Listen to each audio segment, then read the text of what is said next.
Ada orang Baduy, orang Arab Baduy. Biasanya kurang sopan, di era-era itu kurang sopan kalau masuk. Tapi bukan berarti kurang sopan ini menjadi jelek, bukan. Itu karakter saja. Bagi orang-orang kota itu nggak biasa, sehingga disebut kurang sopan. Paham ya? Masuk ke masjid, Nabi sedang khutbah. Menjelaskan kiamat.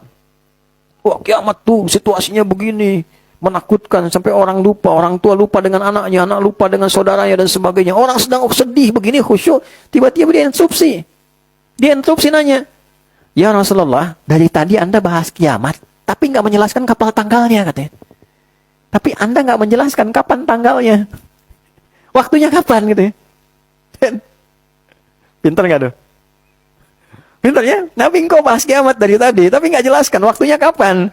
Tuh kan? Tapi kan Nabi dibimbing punya sifat fatonah. Ya ada teori itu, dalam manajemen itu FAST namanya. The FAST. F-nya fatonah, A-nya amanah, S-nya siddiq, T-nya tablik, the fast gitu kan. So, kembali ke awal tadi, Nabi jawab, jangan bicara waktu dulu, kalau itu tiba persiapan kamu apa katanya. Ya. Oh, saya sih sholat biasa-biasa aja Nabi. Ya, puasa juga biasa-biasa aja, tapi saya punya modal, saya cinta Anda. Saya cinta Anda katanya. Itu sahabat yang tadinya marah, dalam riwayat itu viral, yang tadinya marah karena diinterupsi lagi. Anda bayangkan, tadi khutbah Jumat diinterupsi. Sahabat kan marah semua itu. Ya kan, nggak enak tuh lihatnya nih orang kok motong Nabi, nanya kan, mengkel. Tapi ketika mengatakan, bekal saya cinta pada Anda. Apa kata Nabi? Al-mar'u ma'aman ahbabta. Seorang itu di hari kiamat akan bersama yang dicintainya. Dari kalimat itu yang tadinya marah, semua sahabat senang pada orang tadi. Karena mendapatkan satu hadis yang sangat mahal. Ternyata cinta pada Nabi itu bisa menjadikan kita bisa bersama Nabi di akhirat. Itulah yang dipedomani oleh para sahabat. Jadi mereka karena saking tahunya Nabi, nggak ingin pisah. Dan hal terberat dalam hidup itu bukan kehilangan ayah ibu, Bu. Kehilangan suami biasa, Bu. Tapi ketika Nabi meninggal, semua merasa berat. Selain Abu Bakar tuh sampai kalau ada yang bilang Nabi meninggal, saya penggal kepalanya nih. Saking merasa berat itu. Bayangkan kita yang belum pernah ketemu ya. Gitu. Maka Nabi mengatakan ada yang orang akan bersamai saya. Kalau cinta dengan saya, cinta dengan siapapun akan bersama di akhiratnya. Maka apa yang terjadi?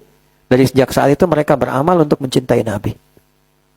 Tapi yang paling ajaib apa? Istimewanya. Tiba-tiba Nabi bilang, "Ashtaqu bi ikhwani." Yang saya rindukan itu saudara-saudara saya. Sahabat berkata, "Alasna ikhwanak, bukankah kami saudaramu ya Rasulullah?" Bukan, kata Nabi. "Bal antum ashabi, kalian sahabat saya."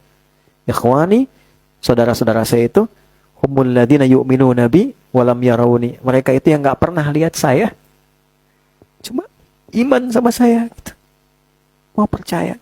Enggak pernah lihat saya, cuma mau percaya. Mau sholat. Itu Nabi tuh kangen gitu. Kangen sama kita. Masa kita enggak kangen ya? Ya, jadi upayakan tanamkan rasa cinta itu, rasa sayang itu, sehingga ada kesempatan. Masa bersolawat nggak pernah lihat, ya kan? Nah, kita berdoa dalam sholat kita sebut tapi nggak pernah lihat. Nah, jadi itu gambarannya. Wallahu a'lam. Tapi setidaknya ya niatkan itu dan semoga Allah memberikan jalan termudah untuk kita berkumpul bersama Rasulullah SAW. Makanya jadi umat Nabi yang baik, ya. Jadi yang baik. Muhammad saling mencintai. Jadi orang tuh nggak harus dengan apa ya? Ya lihat dengan cara pandang kasih sayang Nabi ngajarin kita lah. Ya, kalau sudah seperti itu hati kita juga lapang. Saling menyayangi orang. Alhamdulillah, beda pendapat, alhamdulillah apa-apa, saling menyayangi. Ya. Bahkan dengan yang belum beriman pun kita doakan. Kalau sudah seperti itu hidupnya tenang. Ada masalah sedikit di rumah tangga, dengan sifat sayang bawanya. Kalau tidak banyak kecewanya nanti. Ya. Seperti yang Nabi ajarkan, alhamdulillah, titipan sementara. Ya, balas dengan, walaupun itu tidak mudah, sepanjang hidup masalah akan selalu ada, dan masalah itu mengkonfirmasi kebenaran ujian dan ikhtiar kita untuk beribadah kepada Allah Subhanahu Wa Taala. Kalau nggak ada masalah kita nggak kenal sabar, nggak kenal jujur, nggak kenal ibadah, ya nggak kenal tariqah untuk menyembah Allah. Justru dengan adanya masalah itu dihadirkan segenap kebaikan untuk kehidupan kita.